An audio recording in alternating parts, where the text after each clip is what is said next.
Hello, ladies and gentlemen, and welcome to this edition of Classic Movie Buffet Theater. All right, now, as always, thank you all so much for joining me today. Thank you for the comments, the subscribers. Thank you for the views, all that stuff. Like I always say, if it wasn't for you guys, this channel wouldn't be going on.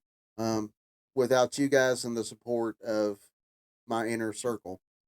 All right, now on today's episode, we are going to talk about a movie from way back in 1982. Now, this is a classic sci fi fantasy adventure film, and it's called The Beastmaster. And it was directed by Don Cascarelli, who also directed such films as Phantasm, which is a classic. Also directed the film John Dies at the End, and he also directed the miraculous and wonderfully talented uh, Bruce Campbell in the film Bubba Hotep, which is a fantastic movie. If you've never seen that, you need to watch that movie. If you're a fan of the Evil Dead movies, you'll love Bubba Hotep. All right. So this film also stars Mark Sanger, who plays the character of Dar, and he was also in Watchers 2, Dead Space from 1991, and I don't think it has anything to do with being based on the game because I don't think the game was even out at that time. Maybe one of the original games was, but I don't think the movie had anything to do with that. And he also played used his voice to bring alive Dr. Langston, aka Man Bat, in Batman the Animated Series for 3 episodes. So he lent his voice to a cartoon character, which is fantastic. And the movie also stars the wonderful and beautiful Tanya Roberts, who plays Kiri. She also played in a film called Sheena, Queen of the Jungle. She was also a Bond girl in View to a Kill with Roger Moore. And she also played in the wrestling comedy Body Slam with Dirk Benedict, aka Faceman from the A Team. That was a fantastic, funny film. If you haven't seen that, check that one out too. And the movie also stars Rip Torn as Mayox. Now, I didn't realize it was the same person when I looked this up. But Rip Torn also played in Men in Black. He played Zed in Men in Black. That's pretty cool. He also played in the film Down Periscope with Kelsey Grammer, which is a hilarious comedy. And he also played in the film Dolly Dearest, which is a classic horror film. And the movie also stars the great James Amos, who played Seth, and he played in Coming to America with Eddie Murphy. He also played in Lockup with Sylvester Stallone. And he also played in Die Hard Part 2, Die Harder. So this is a great cast going into this film, great director. So with that being said, we're going to go ahead and jump into the trailer for The Beastmaster. Here we go. It was foretold by witches. It was conceived through sorcery. And it was to be destroyed by all that is evil. But the courage of one mortal saved it. And so, into an age of darkness, in a time of mysticism, sacrifice, and plunder, there came the only light, the Beastmaster. Born with the strength of a black tiger, the courage of an eagle, the power that made him more than any hero.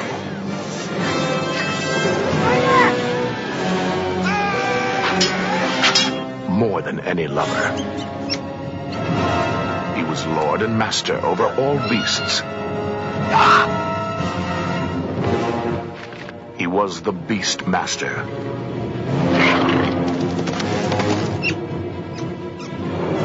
Behold the wonder, the horror, the fantasy, the challenge of the one warrior they called the Beastmaster. Mark Singer is Dar. Tanya Roberts is Carrie. Rip Torn is Mayak. John Amos is Seth. Together, they take us on a fascinating journey back into unexplored times. Conquer your fears. Face the unknown. And discover the incredible link between man, animal, and all that is phantasmagorical. In the world of Dungeons, Dragons, and Dar. The Beastmaster. The epic adventure of a new kind of hero.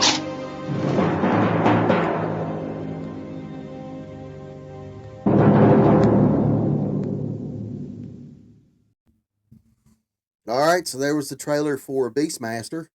Um, this movie was fantastic, and it was set up like kind of like Conan the Barbarian and Red Sonja and films like that, where you had this child who was part of a prophecy. Um, and he was in order to and they the evil warlord found out about this prophecy and decided to have the boy killed, only for him to survive and actually come back and get revenge. This was a classic film. Um, so the plot was that Dar, the son of a king, is hunted by an evil priest after his birth.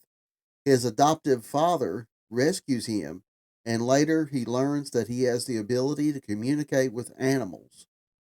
Years later, the evil priest's followers kill his adopted father and destroy their village. Dar begins his quest for revenge, befriending several animals along the way. So, it's kind of like set up like those fantasy films of back in the day. Um, he was training with his father on how to wield a sword and that kind of thing. And that's when he found out that he had the ability to communicate with animals when they were attacked by a bear. Um, so that's when he knew his adoptive father told him that he was blessed by the gods with this ability. And then what they called, I believe it was the evil Jun, attacked his village while they were out. Him and some of the other guys were out gathering food and crops. The Jun attacked the village and destroyed the village and burned it down and killed everybody. Um, and the Jun worked for the evil priest uh, that tried to kill him at birth. So there the revenge started. He ran into James Almas and a little boy later on in the movie after he met up with his pet tiger or panther, whichever it was. I think it was a tiger, but it looked more like a panther. Or maybe it was the other way around. But, anyways, he had the tiger and then he had the two ferrets. Excuse me. Two ferrets. One's name was Kodo and the other one's name was Podo. And they were expert thieves. So he used that to his advantage.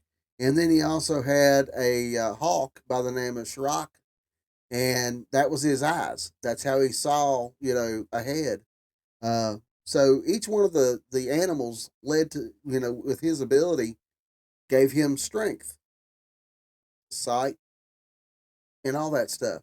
So it was pretty neat the way they had that set up. And Rip Torn is Mayox. Rip Torn was an evil bastard in his freaking movie. Sacrificing children. I mean, come on, dude. I mean, that's bottom line. Bottom line terrible. But the swordplay in this film was good.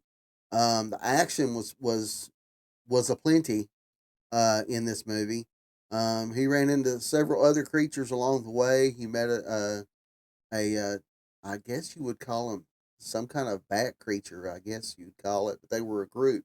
They were a tribe, more or less. Which he ran into them and found out more about his past.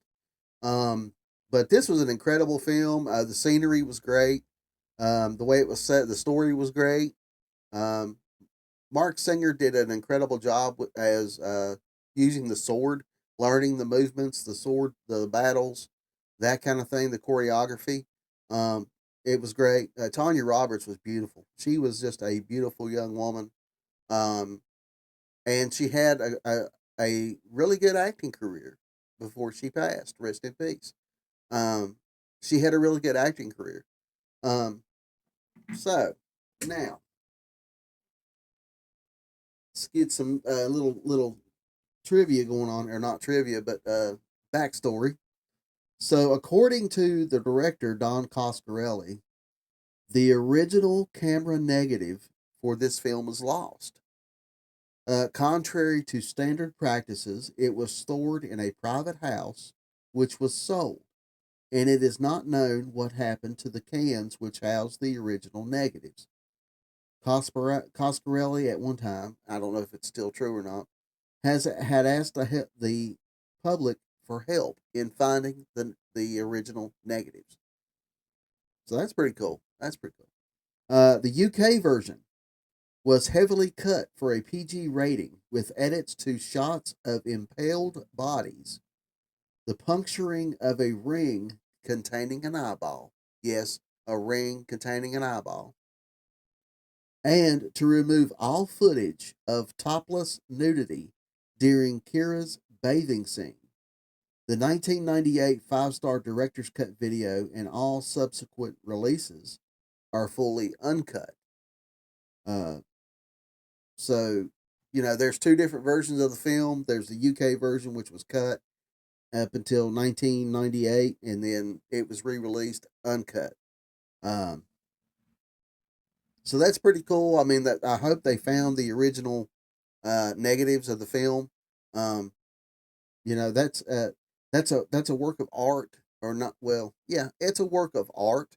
The time that people put in to make this film, the money spent, and all that stuff.